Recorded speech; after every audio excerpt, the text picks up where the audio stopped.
On her 22nd birthday, my best friend was harassed by a drunk guy. I'm a black belt in Taekwondo, and while trying to protect her, I accidentally killed the guy. In court, she wouldn't testify for me. I got sentenced to 3 years in prison for manslaughter. When I got out, I found out my best friend had married my boyfriend and they even had a 2-year-old daughter. They tried to set me up with her divorced, abusive brother. The next thing I knew, I was back on her 22nd birthday. The moment before, I got into a car accident because I was spaced out. Then suddenly, I woke up in my room. Seeing the date on my phone, I realized I had really gone back to Fiona's 22nd birthday. I looked in the mirror, dressed up for my best friend's birthday party. We've been friends since middle school, so I wanted to look nice. 2 messages were waiting on my phone. One was from Fiona, with a location and a voice message. Her sugary voice played when I opened it. "Sweetie, I booked this restaurant, don't go to the wrong place, okay?" The other was from my boyfriend, Eric. "Jenny, are you ready? I'm almost at your place." I rolled my eyes. In my past life, I thought they barely knew each other. I heard people say best friends are like little sisters-in-law, so I even pitched in for a pricey necklace from Eric to Fiona. I just wanted them to get along. Who knew I'd serve 3 years and come out to find they had a kid? Doing the math, the baby was probably conceived around now. I bit back the urge to curse them out and sent Fiona a message instead. "Sweetie, I twisted my ankle and have to go to the hospital. I'm so sorry to miss your birthday, but I'll make it up to you later." Coming from a better-off family, Fiona's taken quite a bit from me over the years, acting all nice to me on the surface. She sent back a bunch of concerned voice messages. I didn't open them. Her overly sweet voice could make me gag. I turned to Eric next. "Not feeling well, go on without me." Before he could reply, I muted his notifications. Looking at the gifts on my bed, a necklace was meant to be from Eric, and I also bought a purse for her under my name. Neither was my style. So, I took them both back to the store for a refund. Leaving the luxury store, I opened Twitter and saw Fiona's post. She was wearing a white princess dress, holding a huge bouquet, surrounded by gifts, like a little princess. And there was Eric, standing right beside her, leaning slightly toward her. From an outsider's view, they could have been a couple. Ugh, what a nightmare. Fiona and I met in middle school. She had a typical background, and when everyone else had their awkward phases, she was all delicate and soft-spoken, winning over so many hearts. Where there's admiration, there's jealousy. After school one day, some mean girls cornered her. The reason? One of the boys they liked had a crush on Fiona. I was a sickly kid, so my parents enrolled me in Taekwondo, hoping I'd get fit. Turns out, I was a natural. Knocked those mean girls out easily. Before running off, they yelled, "Jenny, we're gonna get you for this." Hands on my hips, I shouted back, "Bring it on." My brother Simon's in high school. I turned to help Fiona up, crying and all. From then on, despite our differences, we were pretty tight. She once asked why Simon and I don't look alike. Sipping on my yogurt straw, I looked up at Simon's photo on the honor roll and struggled to tell her Simon was living with us because his parents had died. Seeing my hesitation, Fiona giggled, "I won't pry into the affairs of rich families, but," she paused and pointed at Simon's picture, "you wouldn't mind if I went after your brother, right?" Back then, I was too naive to notice anything, but now I realized Fiona always had her eyes on my stuff. She'd borrow my new clothes, read my books, and even make friends with my friends. When she set her sights on Simon, I didn't know better. Guess I was too dumb, always playing into Fiona's hands. When I told Simon Fiona was interested in him, he just looked up and said, "Jenny, where's your ID?" Confused, I handed it to him. "Here it is." He chuckled, "Then take a look at how old you are now. You're at the age where dating in the next 3 years is still considered early." Simon was 3 years older than me, a high school senior when I was in middle school. He'd been with us since he was 10. I used to think having a handsome brother was worth bragging about. But as we grew, Simon seemed like stone, calm, composed, like a serene autumn lake, with no emotions on his sleeve. Dad always said he'd make something great of himself. But when I got locked up, even Simon, usually so steady, had red eyes countless times. This time, I didn't show up at her birthday. The gifts she flaunted weren't as fancy as before. So not long after she posted it on Twitter, she video called me, but I didn't answer. I glanced at the time. By now, they should have left the restaurant for a second round and headed to karaoke. Last time, I footed the bill for karaoke. When we finally left karaoke, it was pretty late. Friends were getting into cars, leaving one by one. Fiona was at the curb when some drunk guy grabbed her, hands all over her. When Eric and I drove up, Fiona looked a mess, and the place was too remote for any security. The drunk had a few friends with him, all laughing creepily. Seeing my friend being harassed, I ran over to pull Fiona away. The drunk even tried to get at me too. I had some taekwondo skills, so I tossed him over my shoulder. The other drunks closed in to help him. It was tough handling 3 or 4 of them. And Eric, well, he just sat in the car, didn't budge. Caught up in the struggle, I lashed out, too hard, knocking one guy down. He hit his head on the pavement and passed out. Someone nearby called the cops, and we all got hauled to the police station. Turned out the drunk suffered severe brain injuries and died. My family got me the best lawyer. But there were no cameras there, no witnesses except us and the drunks. I only acted in self-defense. But in court, my supposedly good friend Fiona claimed. The drunk wasn't bothering me anymore, Jenny just thought I was in trouble. Even with all the money spent, I got sentenced to 3 years in prison. My parents aged overnight. Even Simon, who's always composed, looked at me with teary eyes. Jenny, don't be afraid. Your brother's here with you. In prison, Fiona visited me, all teary-eyed, looking like she'd been the victim the whole time. I'm sorry, Jenny. I was too scared. She gave me that same pitiful look she always did after messing up. You'll forgive me, right? Forgive? I wanted to tear her to pieces. I spent 3 years in prison until I could manage not to hate her so much. When I finally got out, I heard that Fiona, my dear friend, had married my boyfriend Eric. They even had a kid together, over 2 years old. Do I hate? Hell yes. Am I bitter? Absolutely. So this time around, I'm staying on the sidelines, watching them get what's coming. I got home and waited for the moment to unfold. At 1:30 a.m., Eric called. I had a feeling what it was about, so I answered. On the other end, Eric was breathless, and the background was noisy. He sounded agitated. Jenny, you need to get to the police station. Fiona's in trouble. The show was about to begin. When I arrived, the station was chaotic, crying, yelling, cops barking orders, and sirens blaring outside. Usually, I'd find it annoying. But right then, it sounded like music to my ears. That noise meant I had truly started fresh, leaving behind the tragedy of my past life. I clicked my heels on the floor, carrying my little purse. I weaved through the crowd and approached Eric. He looked disheveled, with a split lip and torn clothes. His head hung low, but he looked up as I approached, saying first of all, "Why didn't you come to Fiona's birthday?" I paused. Why didn't I notice how accusatory Eric could be before? I tilted my head at him. Would it have made a difference if I came? In my last life, I rushed in to help Fiona when I saw her being harassed, while Eric, my cheating boyfriend, stayed in the car. Later, he said he was calling the cops. The truth? It was a passerby who did it. I guess he was ticked off by my words. He jumped to his feet and glared at me fiercely. Aren't you a black belt in Taekwondo?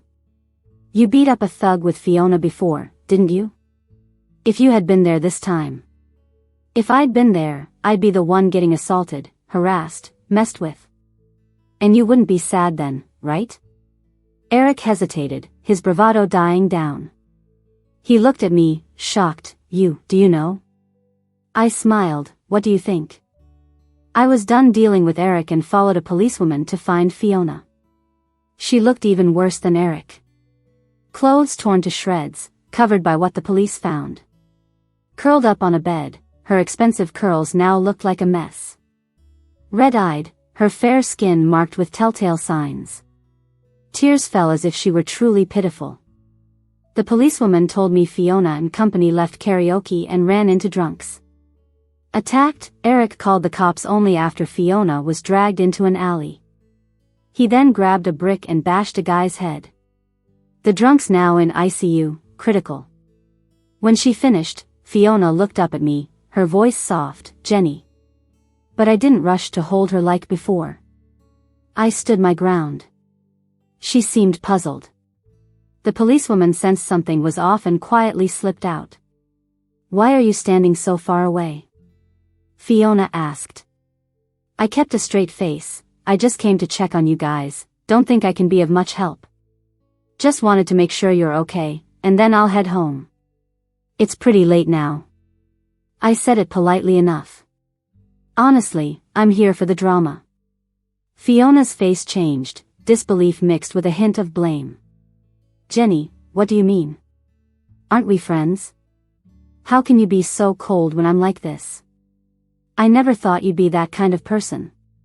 Well, I never thought you'd be that kind of person either. I cut her off and spoke frankly. I considered you a friend, but did you ever really consider me a true friend? Fiona froze for a moment. What do you mean? Exactly what I said. I didn't want to get caught up in more drama with them. I came for the spectacle. In my last life, this night was a nightmare for me. After accidentally pushing someone, my parents rushed over.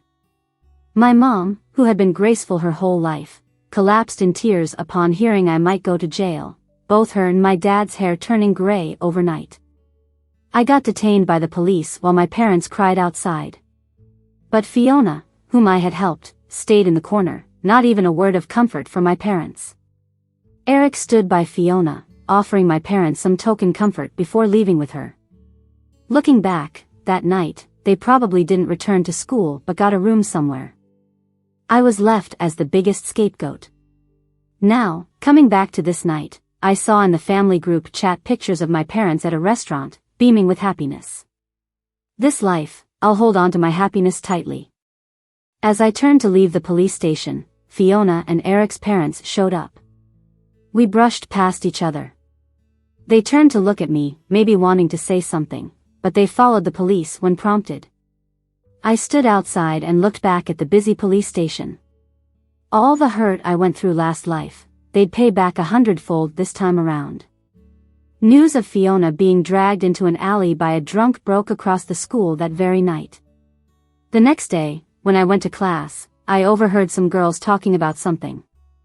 I turned out of curiosity. What are you guys watching? The girls exchanged looks, hesitant to speak. I put two and two together. Is it about Fiona? Their expressions shifted, and they nodded. One girl who was close to me sat down with her phone. Jenny, we know you and Fiona are close. You might get upset seeing this video, so we were hesitant to show you. What video? She held up her phone for me. The clip was taken from upstairs, showing Fiona being dragged into an alley by those drunks from the karaoke last night. Her white dress was shredded and thrown out. The footage was fuzzy, but the screams and jeers were enough to piece together the story. I frowned slightly after watching. Though I wanted payback against Fiona and Eric, I loathed people spreading videos of girls being attacked. Seeing my reaction, the girl paused the video immediately. We don't know who posted it. It was everywhere last night. It was Fiona's birthday, right? Were you there? Being close to Fiona was common knowledge. Fiona, the belle of the art department, was adored for her looks, chased by many rich kids, and known for frequently changing boyfriends. Her arrogance had earned her many enemies, so when this video surfaced, those who disliked her jumped at the chance to badmouth her. I looked down, I wasn't there. I really don't know what happened.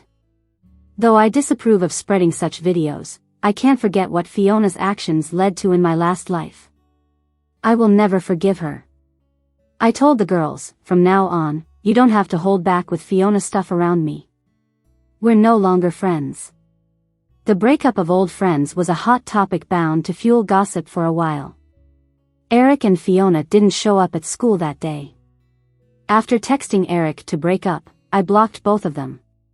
From past experience, I knew they'd try to worm their way back in. I'd been too naive, too giving in past years. After afternoon classes, I headed home. In my last life, I served 3 years in prison, and my parents cried every day. Our family business took a nosedive, sustained only by Simon. Even though I already told them I'd come for dinner, standing at the doorstep, I felt a knot of nerves inside me. I gave myself a pep talk before ringing the doorbell. Our place is a spacious flat with river views. When the door opened, our housekeeper was busy with dinner, Dad was watching the news, and Mom's face lit up seeing me. Is that our Jenny back home? I thought I'd steeled myself enough not to let emotions show. But seeing such warmth, witnessing my mom's gentle glow, I couldn't help it. Tears the size of pearls rolled down. Seeing me cry, Mom panicked. What's wrong? Were you bullied at school? In their eyes, I had only left for school for a couple of days, but it felt like 3 years for me, 3 long years before feeling my family's warmth again. At the dinner table, my parents kept piling food onto my plate. Soon, the conversation drifted to Simon. Oh, your brother's coming back soon too. I paused mid-bite. After university, Simon chose to study abroad and even started a company with some classmates. My dad said it's doing pretty well. In my previous life, he was probably planning to come back around this time, but because of what happened to me, he rushed back and only got there in time to see me sentenced in court. This time, since nothing happened to me, he should be back within the next couple of weeks as planned. My relationship with Simon in my previous life was a bit complicated. I was in my sophomore year when Eric started pursuing me, and we began dating. Simon caught us once while we were out shopping. He pulled me aside with a stern face and said I wasn't allowed to date. I thought he was trying to act like an elder and advise me, so I was a bit annoyed. You said dating before 18 was too early, but I'm nearly 20 now. Why do you care? I'm your brother. You're not my real brother. After that argument, I started avoiding him. He was 3 years older than me, and by then, he already had an acceptance letter from a university overseas. He was busy all the time, coming and going. Even if we ran into each other, I'd avoid him angrily. I was still mad at him not letting me date Eric even when he finally left for school abroad. The next time we met, I was headed for prison. I remembered him running around trying to help me, his usually neat appearance growing scraggly, and his handsome eyes filled with exhaustion. He wasn't my real brother, but he sure acted like one. After dinner, I went back to my room, pulled out my phone, and looked at our chat history from over 2 years ago, when he first moved abroad. I picked up the phone to send him a message to apologize, but I accidentally hit the voice call button. My hand shook, and the phone fell to the floor. I scrambled to grab it, only to find he'd already answered.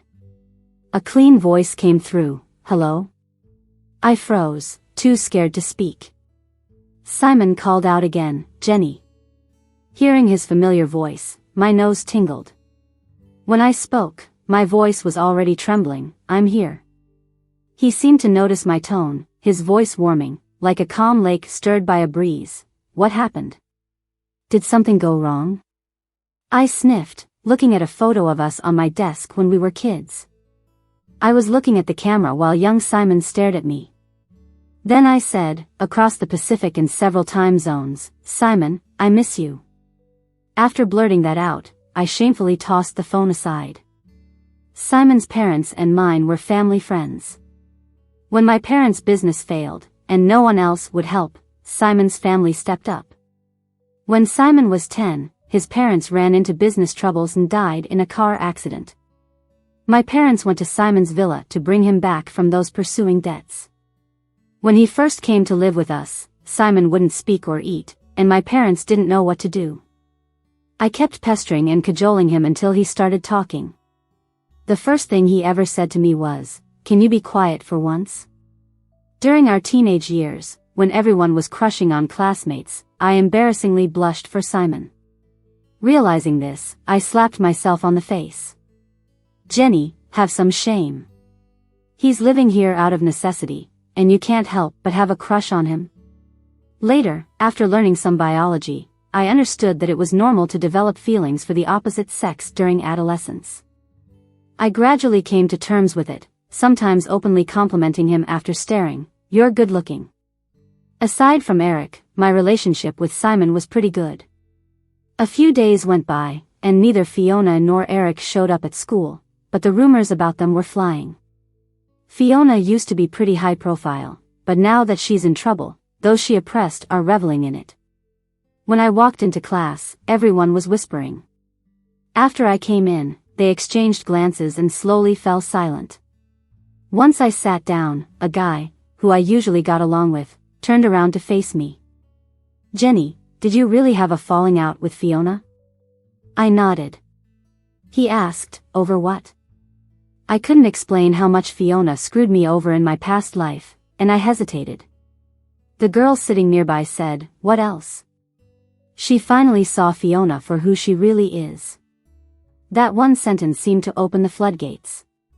Everyone started sharing their own Fiona stories. I'm Jenny's roommate, so I know best. Fiona borrowed Jenny's clothes and bags every time she had a date but never returned them in good condition, if at all. Not just clothes and bags, but skincare products too. Jenny's so kind, always buying doubles and letting Fiona have them, but I've never seen Fiona buy Jenny anything back. Fiona seems super sweet and friendly, but who knows what she's like behind closed doors. And another thing, have you noticed how Fiona loves taking things from others? With everyone chiming in, those little things about Fiona that made me uncomfortable over the years all came rushing out. People are like that. Little things go unnoticed until one moment brings everything to light. Since we met in middle school, I always saw Fiona as someone weak needing protection, always looking after her. Her family wasn't well off, but she had a bit of a vanity streak, so I'd always match the skincare products I bought for myself with a set for her. Every time we went out for shopping, I was the one paying. I got used to it over the years. But now, hearing everyone talk about it, I realized how unfair it was. In my friendship with Fiona, I was always giving, and she was always taking. There's a saying, a favor of 1 grain can lead to hatred over a bushel. Somewhere along the way, Fiona started resenting me and started trying to take my things. Initially, when she couldn't win over Simon, she said she wished for a brother like him. So on weekends, I'd invite her over to hang out. Simon would be in his study reading, and she'd keep bothering him. Back then, Simon had just finished his college entrance exams and was prepping for university content. When Fiona called him out, he'd glance up coldly and say, "I only have one sister." Ignoring Fiona's awkwardness, he'd just pack up and leave the room. I used to scold Simon for being rude and indifferent. Looking back, Simon was pretty good at spotting a player's moves even when he was young. 5 days after that incident, I ran into Eric at the dorm entrance. He had a baseball cap and mask on, trying to lay low since he was in the spotlight. I didn't notice him initially, but as I got closer, he grabbed my arm, startling me. He motioned for silence. "It's me." I rolled my eyes. Yeah, that's why I screamed. People passing by glanced at us, and Eric quickly ducked his head, afraid of being recognized. Can we find a less crowded place? Remembering the lessons from my past, I was wary about him dragging me to a secluded spot to pull something shady. I chuckled sarcastically, pushing his hand off. No need. Before blocking him, I'd already messaged him that I wanted to break up. I thought he'd figure out why on his own. I didn't want to spill every detail. But here he was, bold enough to confront me. When I tried to leave, he grabbed me again. "Jenny, you can't just say it's over." I know me and Fiona made a mistake, but you can't blame it all on me. We were arguing, and Fiona kept reaching out to me. That's how it happened. I'm going through a tough time now, you can't just abandon me. When a guy cheats, his first instinct isn't to admit fault but to make excuses. I scoffed in anger, glaring at him with disgust. Eric, how did I not see how shameless you are before? I tried to pull away, but Eric, hitting a breaking point, started dragging me outside. People gawked but didn't step in. Just as I was about to use my taekwondo skills, a tall figure came over. He grabbed my hand, then twisted Eric's wrist, making him yelp and release me. He shielded me, and when I looked up, it was Simon. Simon glared at Eric. Didn't I warn you over 2 years ago to stay away from her? Simon's presence was intimidating. With everyone watching and whispering, Eric ran off like a turtle retreating to its shell. Simon turned, meeting my eyes. The weather had cooled down. He wore a long black coat, looking incredibly handsome. I was lost in his looks until he playfully tapped my forehead with his knuckle. Is dating fun? I rubbed my forehead, glaring back. Simon sure can hold a grudge. Simon offered to take me home for dinner. I got into the car he's had since high school, where his schoolmate was often seen. He winked at me as soon as he saw me. Jenny, you're even prettier now. No wonder someone rushed to pick you up straight from the airport. If I had such a pretty sister, I'd fly out to see you too. Before he could finish, Simon hit him with a cushion. Reflecting on everything that happened, seeing Simon again made me so happy. We both sat in the back, and I turned to him. Weren't Mom and Dad saying you wouldn't be back for days? Why today? Before Simon could reply, his friend driving struggled to smother his laughter, his shoulders shaking. Simon, a bit awkward, adjusted his seating and said, You did say you wanted me back early, right? When did I tell him that? I just said I missed him. I paused, seeing Simon after years. He felt familiar yet different. Outside the window, the streets buzzed with life, while inside, he stared ahead, his side profile serene.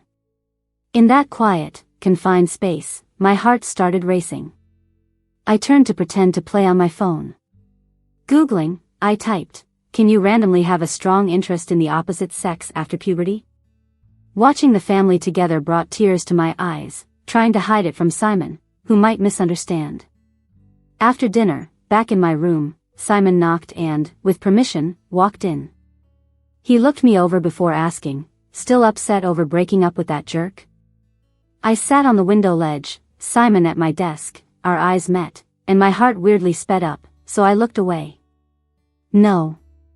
Simon seemed fixated. Can't meet my eyes? Feeling guilty? Looking a tad annoyed. He's nothing special. Break up and move on. Don't date. Men aren't good news. I mumbled, You're a guy too. Simon paused, I'm different. Eric tried reaching out through mutual friends later. I promptly posted on Twitter, Eric and I broke up. Anyone trying to play mediator will risk being unfriended. After that tweet, peace returned. About Fiona, she played victim, but public opinion is fierce. Rumors spread that she'd been assaulted by those drunk guys. Just as those rumors peaked, someone who had taken sick leave tweeted they saw her at an OB/GYN appointment. The photo that was shared definitely showed Fiona standing alone outside the obstetrics clinic. This post on Twitter pretty much confirmed the rumors of her being raped. The once adored campus queen was now hated by everyone. As for Eric, the drunk guy he hit with a brick ended up in a coma. Eric's parents got him a lawyer, claiming self-defense. But then a video surfaced, showing Eric hitting the unconscious guy multiple times with a brick. That shot down the self-defense claim. Eric was eventually ordered to pay a lot of money to the victim and served 3 years in jail. All the suffering I endured in a past life became his payback. About a month after everything went down, Fiona came back to school. We went to a top university where the degree was highly valued, so I figured she wouldn't drop out, especially so close to graduation. But gossip awaited her at school. At lunch in the cafeteria, I saw her sitting alone as everyone whispered around her. She seemed like she wanted to bury her face in her food. A similar thing happened in high school. Rumors spread that Fiona was involved with some troublemaker from another school, and everyone shunned her. No one picked her as a partner in PE. Back then, I broke through the rumors and stood by her side. But now, I was content just watching her get what she deserved. Maybe the rumors got too nasty. Fiona suddenly lost it and threw her tray on the floor, shouting, "I wasn't raped by those drunks. They didn't touch me." A guy yelled out, "Then why were you at the OB clinic? To get your hemorrhoids treated?" Everyone burst into laughter. Fiona screamed, "The baby's Eric's, not the drunk guy's. I wasn't raped." As the murmurs of shock spread, people who knew about my past with Eric gave me looks of sympathy. I tried to suppress a smirk. Having an ex like that felt like it marked me. The girl sitting across from me even pushed her chicken leg onto my plate. "Eat some more. You've had it rough." Later, Fiona came to me asking for money for an abortion. She still played the damsel in distress card, with puffy eyes at the entrance to my apartment complex. She ran over to help carry my groceries when she spotted me with a bag of fruit. I sidestepped, "Just say what you have to say." She didn't beat around the bush. "Jenny, I know what happened with Eric was wrong, but can you forgive me just this once? My parents found out I'm pregnant and feel ashamed. They won't let me go home or give me money for the surgery. You're the only one I can turn to." Her words irked me. "So, you're saying my friend and boyfriend got together, she's pregnant, and I'm supposed to pay for the abortion?" She paused but then teared up again. "Jenny, I'm sorry. Please, help me this one time." Of course, I refused. And there was one more thing. I handed her a piece of paper. "These are the things you took from me over the years. I want them back in good condition, or I'll have to take legal action." The list included items from a coat worth thousands to a designer bag Simon bought me. She borrowed them and never returned. Altogether, it was tens of thousands. Fiona's family wasn't well off. Her parents ran a stall. Eric's family had money, and she probably got Eric to spend a lot on her when they were together. But now that Eric was in jail, no one was there to clean up her mess. Fiona was in disbelief looking at the paper. "Jenny, are you seriously going to do this?" I couldn't tell her about my rebirth, but I wanted her to know in a roundabout way. I smiled. "I had a dream. In it, I went to your birthday party, I was the one who hit the drunk guy, and you wouldn't testify for me at court. I served 3 years, and you married Eric and had the baby." Her face changed, trying to stay calm. "That's impossible. I'd never refuse to testify for you." After knowing her for so long, I understood her pretty well. She and Eric must have considered what if I had gone to that party and been the one who hit the drunk. She wouldn't admit it, and I didn't want to argue. I left with a warning, "You have a week to return everything, or I'll start the lawsuit." Ignoring her pleas, I turned and walked into my building. But my fruit bag was snatched after a few steps. I thought it was Fiona and spun around, ready with a taekwondo move. But the person ducked and picked me up. Then I realized it was Simon. He carried me with ease, holding the bag of fruits, looking all pleased. "Finally woke up, huh? Didn't you say you wanted her as a lifelong friend?"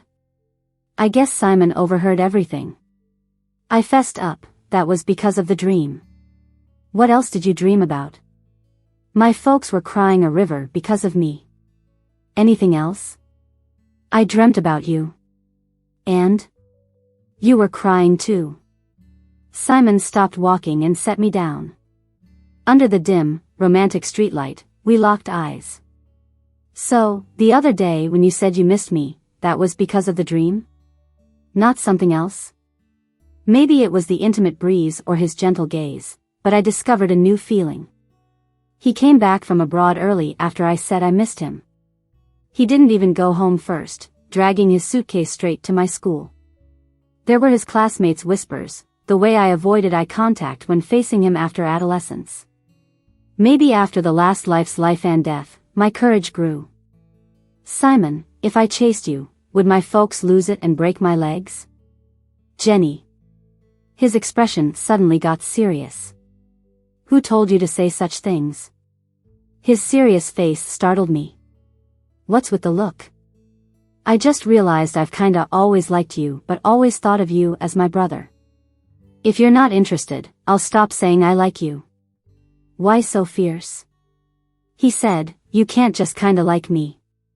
You gotta really like me for this to work. Right now, we're like family.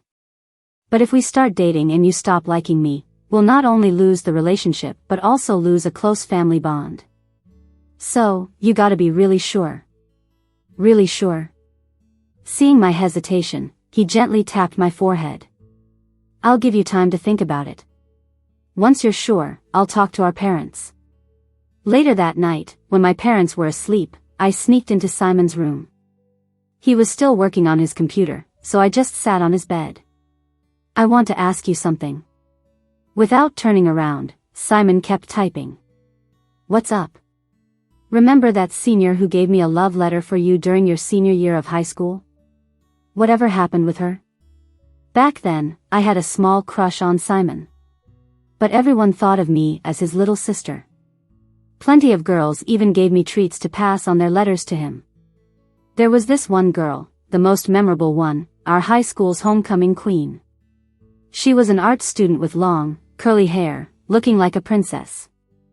Next to her, even Fiona seemed plain. Simon gave me a blank look. Who? That homecoming queen, with the gorgeous curly hair, looked kind of mixed race. Can't remember. I felt a bit smug but playfully punched him. If I find out you're lying, you're in trouble. A moment later, I asked, so, when did you start liking me? It just happened over time, he said. And by the time I realized, I liked you a lot. I was pretty happy with his answer. I lingered in his room a bit longer, and Simon said, you better head back. I treated you like a sister before, you could sleep anywhere. But now that you say you like me, it's different. I stuck out my tongue at him from the door. You're such a fake gentleman. When it was time, Fiona couldn't return my stuff as promised. I kind of expected it. She's too superficial and probably sold anything of value. She begged me for forgiveness, but I stuck to my principles. I hired a lawyer and went ahead with the lawsuit. 2 weeks later, Fiona somehow repaid all the money. I was puzzled until I overheard some gossip. Apparently, Fiona got a wealthy boyfriend, a much older man, already married. He didn't mind that she was pregnant by someone else and even paid for the abortion. So, Fiona became his mistress. Senior year came, and while everyone was off to their internships, I moved out of the dorms. Simon's company, which he founded with friends, was thriving. He was rarely home, having rented a villa. Still, when I moved out, he came to pick me up. Sitting in the passenger seat, I reached over and held Simon's hand.